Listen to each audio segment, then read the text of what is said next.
Bismillahirrahmanirrahim. Assalamualaikum warahmatullahi wabarakatuh. Bismillah, innalhamdalillah, wassalatu wassalamu ala rasulillah wa ala alihi washabihi wa mawala dan nabiyya ba'da. Kita lanjutkan setelah kita melaksanakan sholat fardu subuh berjamaah. Untuk hari Sabtu ini pembahasan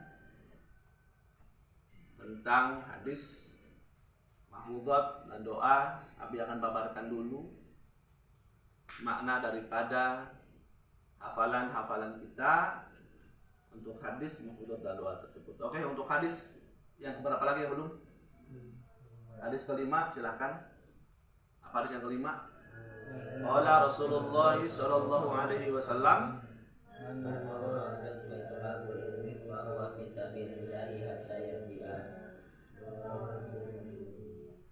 artinya barang siapa yang keluar untuk mencari ilmu, maka dia berada di jalan Allah hingga ia pulang. Hadis riwayat boleh dapat Tirmidzi. Jadi barang siapa yang berangkat untuk talab ilmu, talab ilmu itu adalah kewajiban bagi muslim laki-laki dan muslim perempuan. Makanya muslimin dan muslimah. Jadi bagi muslimin dan muslimah cari ilmu itu sudah tidak dipertanyakan lagi kewajibannya. Ya memang wajib. Sampai kapan? Sampai selesai kita hidup dalam dunia ini, selesai pula kewajiban cari ilmu. Bahkan udah jadi orang tua pun sama cari ilmu. Jangan pernah patah semangat. Makanya ada pengajian ibu-ibu. Kenapa? Kan ngaji, tolab ilmu. Dan di sana baginda Rasulullah SAW beliau menyampaikan bahwasannya barang siapa yang berangkat untuk tolab ilmu, cari ilmu, maka dia apa? Berada di jalan Allah sampai ia kembali, sampai ia pulang. Kalau Muti berangkat dari Cibarengkok ke Kampung Sawah ke sini, pulang sebulan sekali, berarti selama di sini berada di jalan Allah. Luar biasa tidak? Luar biasa. Karena di jalan Allah artinya fisabilillah. Orang yang di jalan Allah berarti dia dalam ampunan Allah. Dia dalam penjagaan Allah. Dia dalam rahmat Allah. Dia dalam kasih sayang Allah. Dia dalam keberkahan dari Allah Subhanahu wa ta'ala. Maka beruntung. Beda dengan Abiyah. Ya, Abiyah kalau mau cari ilmu, mau ngaji ini sebagainya harus ke Habib dulu ke sana. Jadi kalau hitung-hitung pahala mah mungkin lebih gede pahala para santri di sini. Betul tidak? Karena katanya berangkat sampai ia kembali. Ini belum kembali misalkan, berarti selama di sini di jalan Allah. Alhamdulillah. Oke, hadis berikutnya.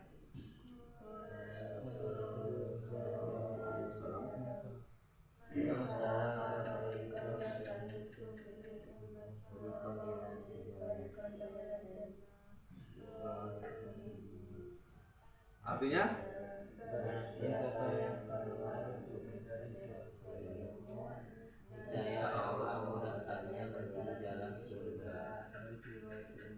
jadi barang siapa yang merintis jalan mencari ilmu, Allah itu akan memudahkan kita masuk ke dalam surga.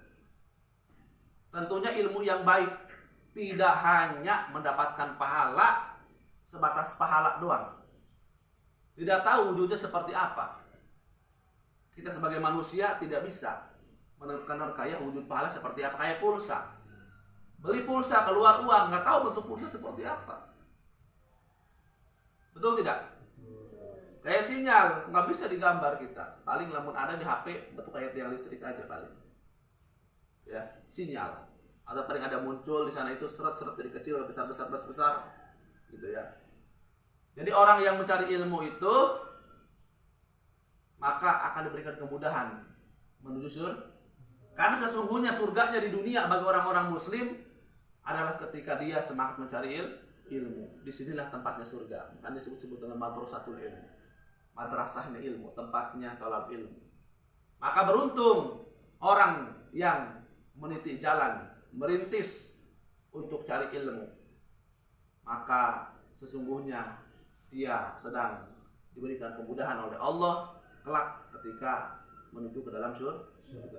Kenapa dimudahkan menuju ke dalam surga? Emang susah? Susahlah ke surga mah. Kan dalam kitab Asy-Syirat disampaikan, ini jembatan Shiratal Mustaqim, ini di bawahnya neraka. Di sini adalah orang yang cari ilmu akan Allah mudahkan menuju surga. Kesininya jembatannya susah. Ada kail kayak usep. Orang yang terkail kail usep tahu ya. Anu kasabet betulna potong 2 rajin. Jadi tambah jambatan bagi orang yang amalnya sedikit, jambatan teh masa udah tijak noledang bisa orang belah 2 rajin sampai orang. Mencap panas dihadap, jadi ese. Orang yang cari ilmu dimudahkan. Makanya kata Nabi itu akan ada orang nanti yang melintas Shiratal Mustaqim itu lewatnya ka dieu damang we. Teu aya panas, teu aya naon, melenggang. Sehingga orang ngaliwatan jembatan 2 cuma 2. Nyantai we. Tapi bagi orang yang amalnya sedikit, loba dosa, eta ningali jabatan, eta orang ibarat cak bedog. Kebayang tuh. So edak sok misalkan langsung bagian getih ngucur. Belah 2 ieu teh daging tinggal di dinya. Bukan sapat, naon. Tapi bagi orang yang cari ilmu akan dimudahkan oleh Allah. Kelak kata Rasulullah ada orang yang seperti kedipan mata, ngicep. Sudah ada di surga. Luar biasa enggak? Luar biasa. Itu kayak di film-film kita ya, ada orang yang mau menghilang. Nah, misalkan gini, sudah ada di beda tempat. Enggak ada di akhirat begitu. Ada orang yang seperti sambaran kilat, prebet. Sudah ada di surga. Ada orang seperti motor ninja, nyampe di sana kayak acting begitu. Ya. Ada orang yang seperti kunta, iya, goyal. Kenapa? Berat dengan dosa. Berat badan tidak jadi masalah, yang penting dosanya kecil, begitu. Jadi mudah-mudahan Allah memudahkan kita ke dalam surga Allah Subhanahu Wa Taala. Amin ya robbal. Hadis berikutnya.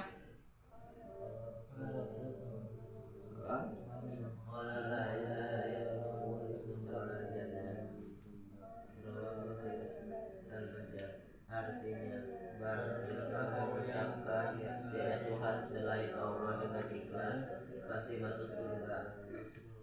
Ya, barang siapa yang mengucapkan la ilaha illallah.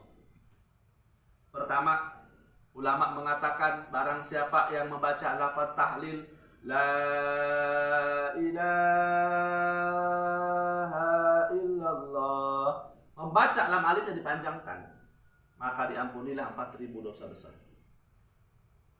Sekarang ada kabar yang luar biasa dari baginda Rasul bahwa barang siapa yang mengucapkan lafaz la ilaha illallah dengan hatinya ikhlas, itu biasanya kalau sakaratul maut, ya, itu apa ganjarannya? Nah, pasti masuk. Itu ada sebuah riwayat.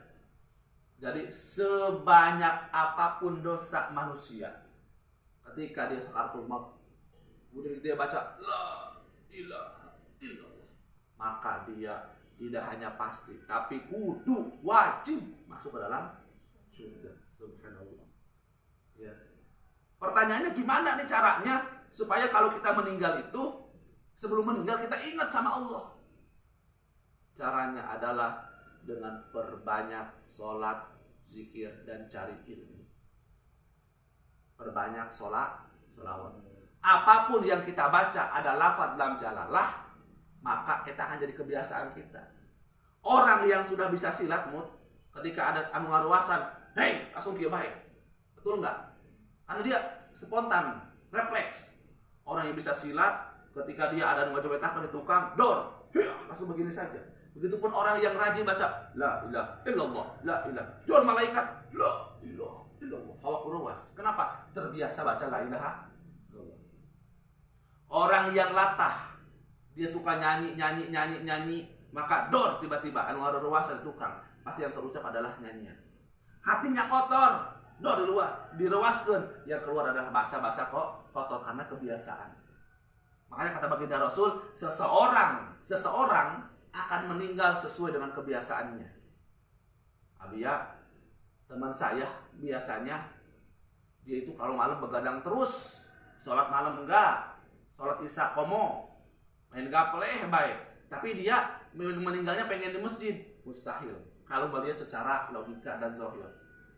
Kenapa? Karena janji baginda Rasul, seseorang meninggal dengan kebiasaannya. Tapi kita nggak boleh menghakimi bahwa seseorang itu akan meninggal. Mungkin dia sebelum begitu taubat dulu, kan kita nggak tahu ya.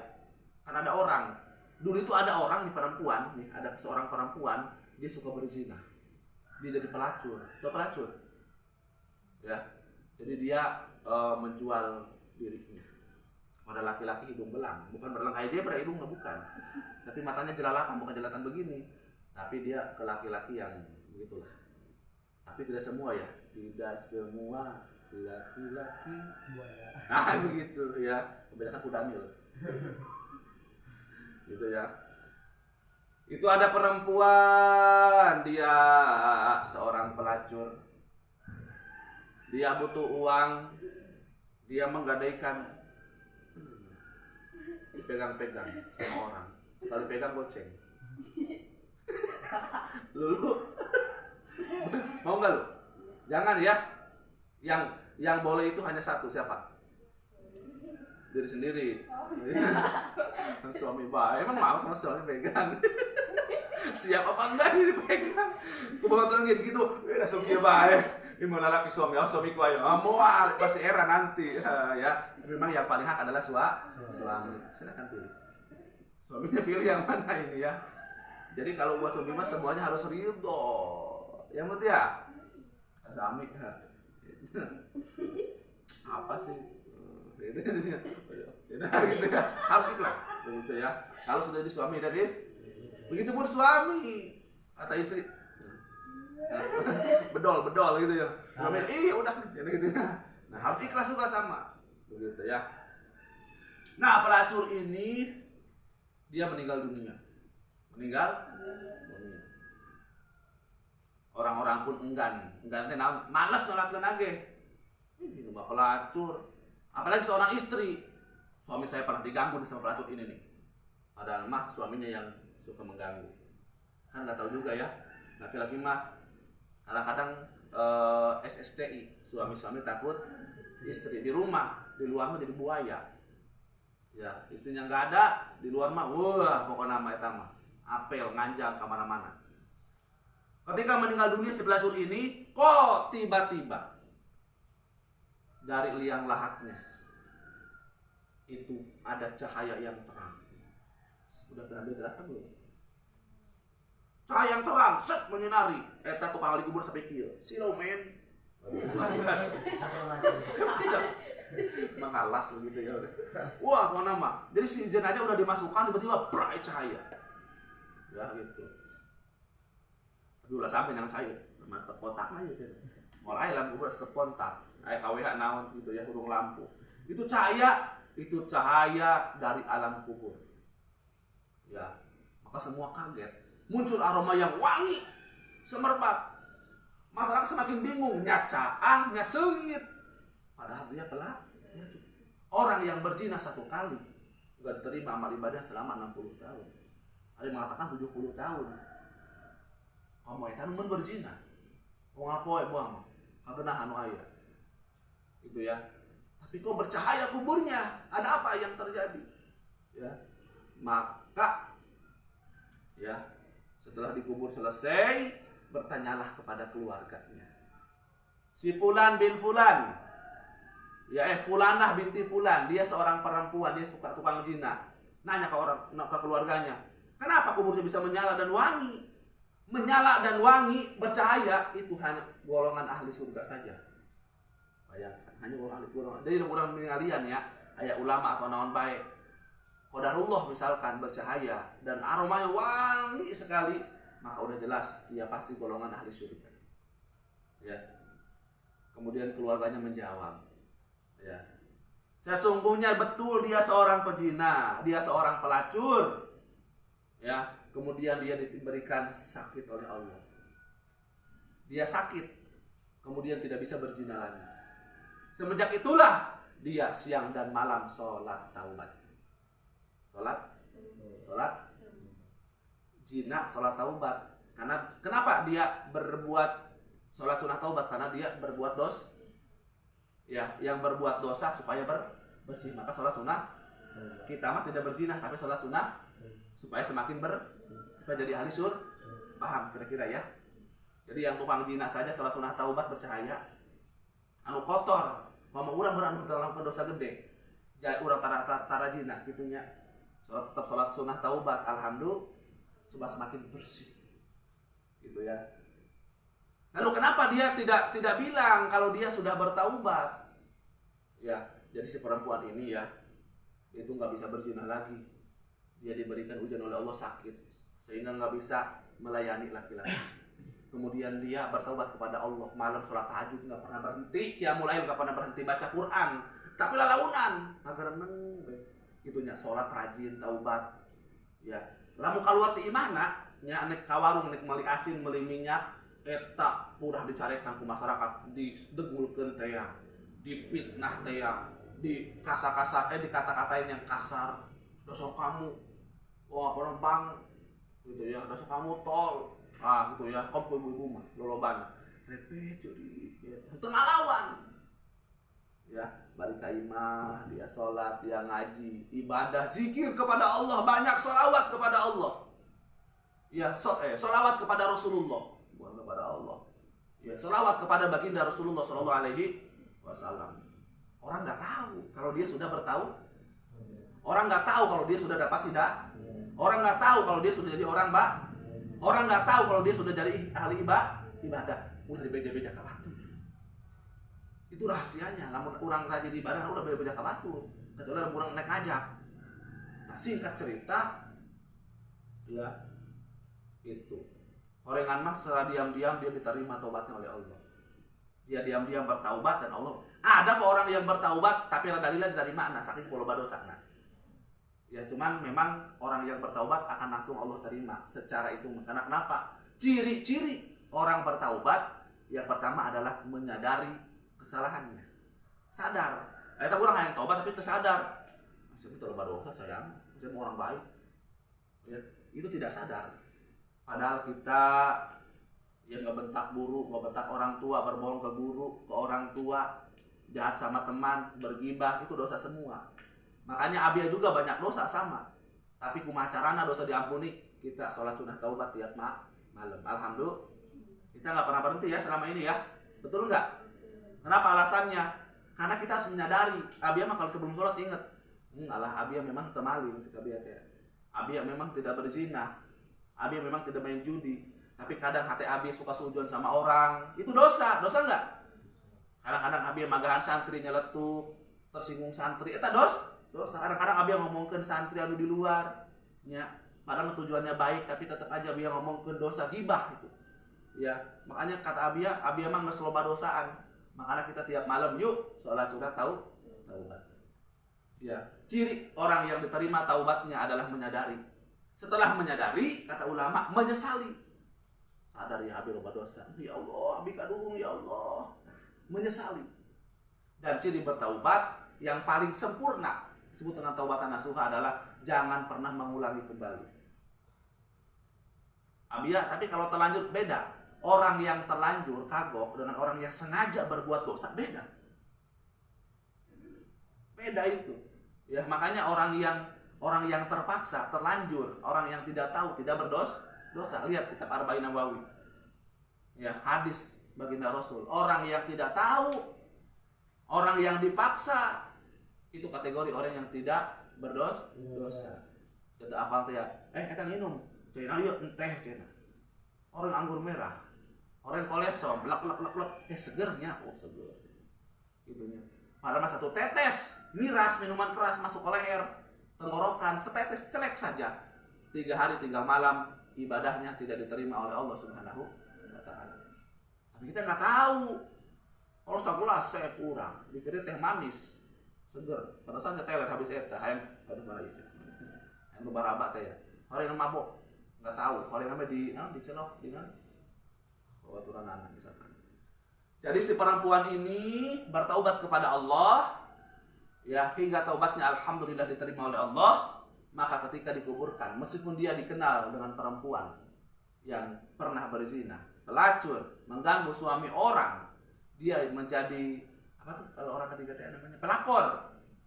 Ya, tapi dikarenakan bertaubat kepada Allah dengan sungguh-sungguh taubat dengan sekian hari, sekian waktu, sekian bulan. Ya, dia tetap dihina, diam saja, paling nangis, diterima saja, dia menerima. Kenapa dia nggak bilang begini? Kamu begini, dia nggak bilang begini. Saya sudah berubah kok, nggak, dia diam aja. Kenapa? Kan dia menyadari dan menyesali kesalahan.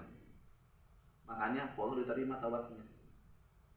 Maka dari itu dia kuburnya bercahaya, alhamdulillah, dan wangi, aromanya wangi kalau di surga itu. Nah, jadi banyak tuh kisah-kisah seperti itu. Jangan bangga mondok, jangan bangga. Belum tentu yang mondok lebih mulia daripada yang tidak mondok. Hati-hati. Lulu, Muti, Riki, Ilham, Lana, begitu pun Abia. Jangan bangga. Justru Allah Subhanahu wa taala itu paling benci terhadap orang yang merasa paling soleh. Jangan. Kita ngajak boleh, tapi jangan pernah merendahkan orang yang kita ajak. Jangan menyengaja. Kalau cuma kita ngajak dengan cara kita, nggak jadi masalah. Kalau Abia nih orang agak tengil, kalau Abia masuk ke sebuah singgung begitu, padahal itu dakwahnya Abia begitu. Kalau Abia begitu dakwahnya, kan tiap orang beda-beda dakwahnya ya. Ada yang dengan ketawa-ketawa saja, ada yang dengan sindir-sindir saja. Itu banyak metode. Banyak metode bagaimana caranya supaya umat itu kembali ke jalan yang benar. Abia titip kepada para santri, jangan pernah merasa sombong. Jangan pernah merasa paling suci, paling soleh. Oh, saya mah mondok di sini pasti paling soleh karena banyak ilmu agama. Belum tentu. Banyak kata ulama, ya, dia sejengkal menuju surga, tapi dia masuk ke dalam neraka. Dia sejengkal masuk ke dalam neraka, tapi dia masuk ke dalam surga. Kenapa ada orang yang sejengkal mau masuk ke surga, dia ke neraka? Dia terlalu bangga dengan amalannya. Saya mengaji baik. Wah, saya mah sholat baik, rajin berjamaah. Terlalu bangga, melampaui batas. Karena ke surga, Allah. Kamu, neraka kamu. Kenapa ya Allah? Kamu terlalu sombong, merendahkan orang. Kamu sombong terhadap amal ibadahmu. Kamu sholat, niat, ibadah, ngaji bukan karena aku, kata Allah, tapi karena dirimu sendiri supaya dianggap soleh. Maka diseret kita ke dalam neraka. Banyak kok orang yang ahli neraka. Sholatna telat, kadang masebul, ngaji-ngaji acan, tapi dia masuk ke dalam surga. Kenapa? Syaratnya dia itu menerima. Dia bertaubat. Ya Allah, abdi mah narimakeun ya Allah loba dosa ya Allah. Abdi mah narimakeun ya Allah. Entah mondok, entah ngaji, ya Allah. Dia menerima dirinya sendiri. Kemudian dia jadi orang baik. Maka ketika dia mau masuk neraka dikarenakan kesalahannya, maka dia masuk surga dikarenakan taubatnya. Alhamdulillah. Jadi intinya, orang yang soleh jangan merasa soleh. Orang yang berdosa harus merasa berdosa. Paham ya? Orang yang soleh jangan sombong dengan kesolehannya. Tetap tawadu dan sebarkan kebaikan-kebaikan di muka bumi ini. Orang yang berbuat dosa jangan sombong juga dengan dosanya, karena ahli neraka. Tapi sesalilah dosa kemudian berubah menjadi orang bagus, jadi orang soleh, ya, maka dia akan diganjar dengan pahala yang besar di sisi Allah Subhanahu wa Ta'ala. Alhamdulillah. Oke, lanjut hadisnya. Apa lagi? Anak, hadis yang tadi hafal enggak? Yang tadi disebutkan.